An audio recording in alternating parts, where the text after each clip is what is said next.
Bienvenidos a nuestro espacio de entrevistas de Panorama Odontológico Online. En esta oportunidad vamos a entrevistar al profesor Dr. Daniel Olmedo. El doctor Daniel Olmedo es odontólogo, es doctor en odontología por la Universidad Nacional de Córdoba, es especialista en anatomía patológica bucal por la Universidad de Buenos Aires, es profesor titular interino con dedicación exclusiva de la Cátedra de Anatomía Patológica de la Facultad de Odontología de la Universidad de Buenos Aires. Es investigador adjunto del CONICET, es responsable del Laboratorio para el Estudio de Biomateriales de la misma universidad, de la Facultad de Odontología de la Universidad de Buenos Aires. Presenta más de 30 trabajos científicos en extenso en revistas internacionales. Es dictante de cursos de la especialidad en nuestro país y en el exterior. Daniel, ¿qué se entiende por biomateriales y cómo se clasifican?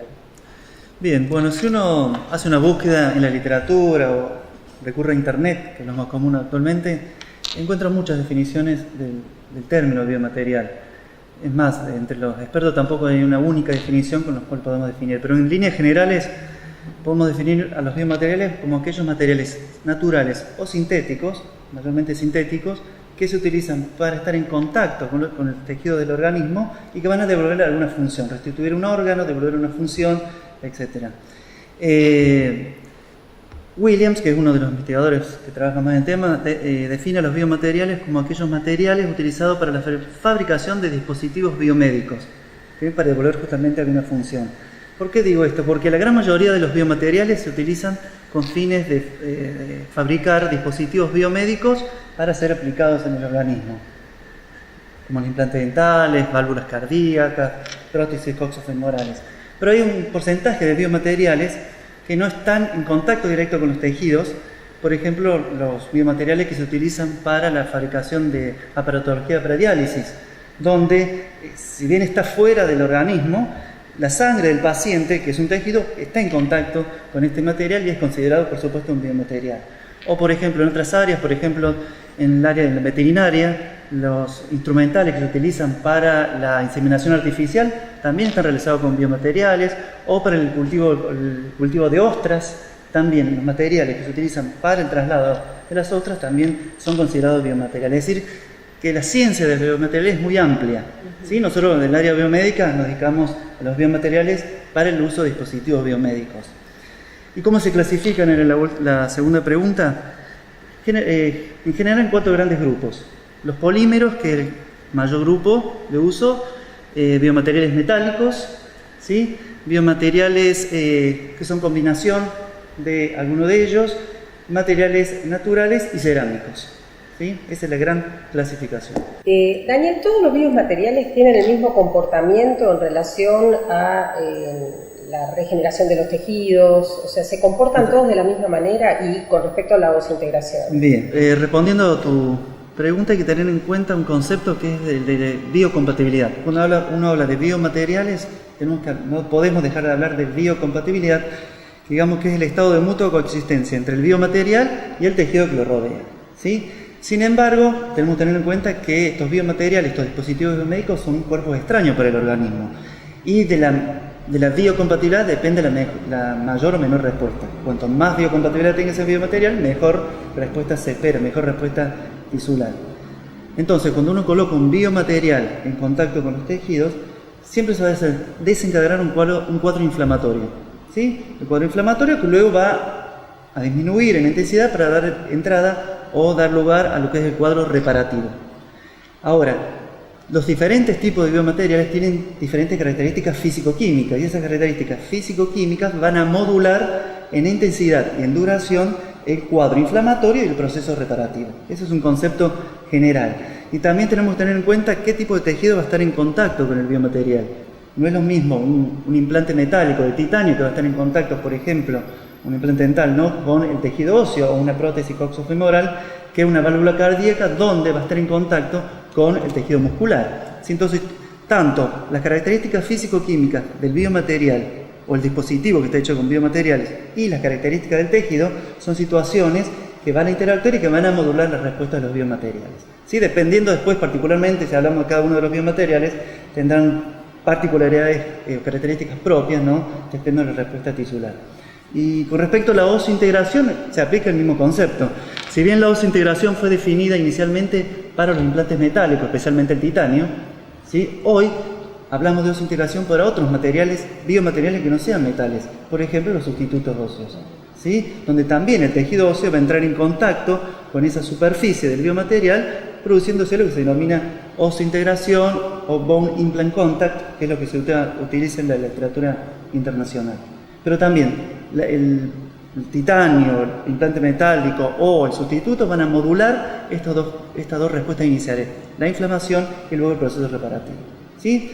Y en el caso de los implantes dentales o un sustituto queremos lograr la osseointegración para darle estabilidad clínica a ese implante, ¿no? Sé que estás en una línea de investigación y que quiero que nos comentes un poquito qué es lo que pasa con respecto a la corrosión con el titanio. Esta es la línea de corrosión, que es un efecto adverso de los biomateriales, ¿sí? Estudiamos efectos beneficiosos, pero también lamentablemente tienen efectos adversos.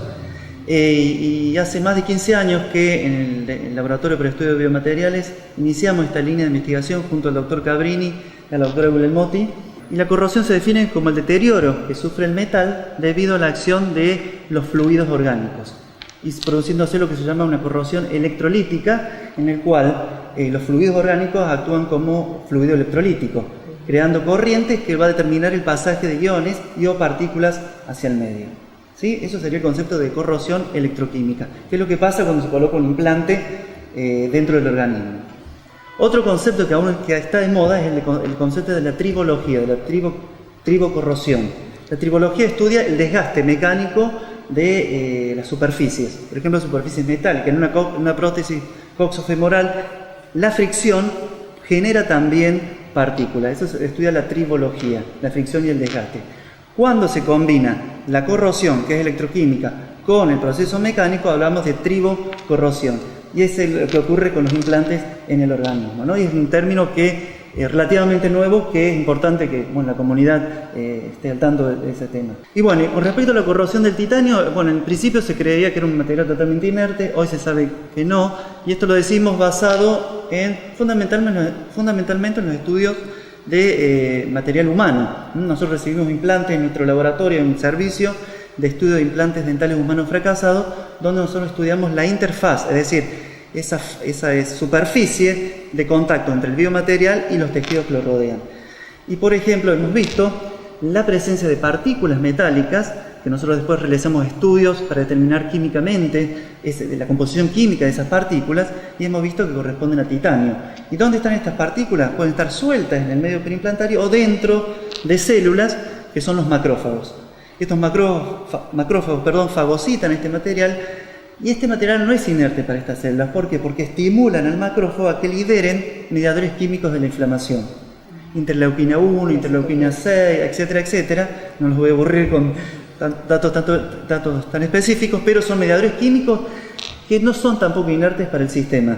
¿Por qué? Porque estos mediadores químicos, por ejemplo, pueden iniciar la reabsorción del tejido óseo e la inhibición de los osteoblastos a que formen el tejido óseo, con lo cual producen una osteólisis, que en el área odontológica esto puede determinar la pérdida progresiva de la osseointegración, ¿sí? En el área ortopédica también esto se ha visto, y hay fracasos de implantes en el área ortopédica donde no hay contaminación microbiana, pero sí por la liberación de partículas se produce un cuadro inflamatorio aséptico, granulomas, y que llevan, donde hay participación de estas células de macrófagos y participación de linfocitos, especialmente linfocitos T, y entonces se desarrollan cuadros inflamatorios con pérdida en fracaso de la prótesis, ¿no? Se está trabajando mucho en tratamientos de superficie de implantes. ¿Para qué? Para evitar o limitar el problema de la corrosión de los implantes metálicos, porque no solo el titanio se corroe, sino todos los metales en general en el organismo sufren algún grado de corrosión. Dependiendo del tipo de metal y las características físico-químicas, sufrirá más o menos, ¿no?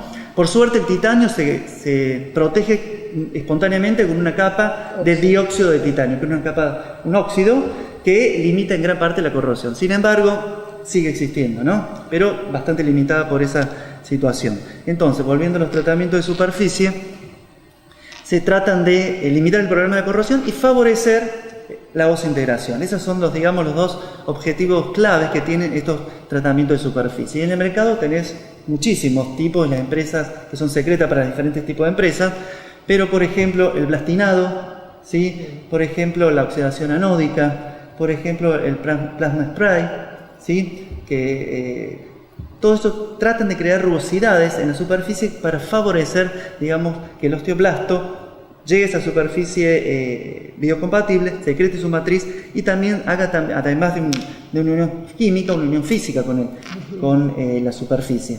Hay fracasos, porque los hay. Las causas de fracasos son multifactoriales. No es solo el implante. No es solo relacionado al implante, encima el material del implante, sino también al huésped, por supuesto, ¿no? Pero volviendo al material del implante, lo que se está trabajando es eso, es mejorar las superficies para favorecer la osseointegración y limitar el proceso de la corrosión, ¿sí? Yo te pregunto algo, cuando hay factores también que me decías un poco del huésped, ¿no? Sí. Y uno como operador, que tiene que tener en cuenta a la hora de colocar un implante, que están tan de moda ahora los implantes inmediatos, el implante inmediato y la carga inmediata. Exacto. Supongo que debe de haber ciertas contraindicaciones y para evitar un poco yendo al área, no sé si de corrosión, pero sí, porque también vos me decías, lo hablamos en una oportunidad, que si haces una extracción inmediata, se hace una extracción inmediata y hay un proceso inflamatorio, también puede favorecer. Sí, volviendo al tema del material en sí mismo, es cierto lo que decís. Cualquier disminución del pH local es un estimulador franco del proceso de corrosión. Si el implante no tiene un correcto tratamiento de superficie, obviamente ese descenso del pH puede afectar a ese implante y liberar consecuentemente iones o partículas, ¿sí? Proceso inflamatorio próximo donde está el implante, hay que evitarlo. Durante el proceso reparativo, inicialmente hay un cuadro inflamatorio con la disminución del pH. Entonces, si esa superficie no está correctamente tratada, obviamente va a influenciar la respuesta. Y volviendo a la práctica clínica, yo no hago clínica, hago investigación básica y aplicada, pero, por ejemplo, cuando se prepara la logia quirúrgica, siempre tratar el tejido óseo de la mejor manera posible. Evitar el sobrecalentamiento del tejido óseo porque produce una necrosis inicial de ese tejido óseo y cuando el implante está reparando, ese tejido óseo necrótico no va a cumplir ninguna función. Es más, va a demorar más tiempo la reparación porque ese tejido necrótico debe ser reabsorbido, eliminado del sitio por los macrófagos para dar lugar a una correcta reparación, ¿sí? Y lograr la tan ansiada osseointegración. Después, bueno, en los implantes de carga inmediata, tener en cuenta el anclaje inicial primario del implante. ¿Por qué? Porque si el implante sufre micromovimientos, ¿sí? Del coágulo. Sí, primero que podemos dañar ese coágulo, que es el mejor tapón biológico que podemos tener, y segundo, cuando en los procesos reparativos tenemos el coágulo, el tejido de granulación, el tejido óseo de tipo reticular, que es un tejido de emergencia que se forma rápidamente, y luego ese tejido reticular debe ser reemplazado por tejido óseo de tipo laminar. Si ese implante se mueve, esas trabéculas de tejido óseo de tipo reticular se van rompiendo constantemente con el movimiento. Entonces nunca va a llegar al tejido óseo de tipo laminar, que es el tejido, la etapa final, y es el tejido que se espera que se forme en un proceso de osseointegración. Es decir, el tejido óseo integrado, es decir, adherido sobre la superficie del implante, debe ser tejido óseo de tipo laminar, que es un tejido óseo de buena calidad y apto para soportar fuerza, porque histológicamente sus fibras colágenas están distribuidas paralelamente, está bien mineralizado. Si lo comparamos con uno reticular, que como dije, es un hueso de emergencia, tiene fibras reticulares desorganizadas, es poco mineralizado y no puede soportar fuerzas, ¿no?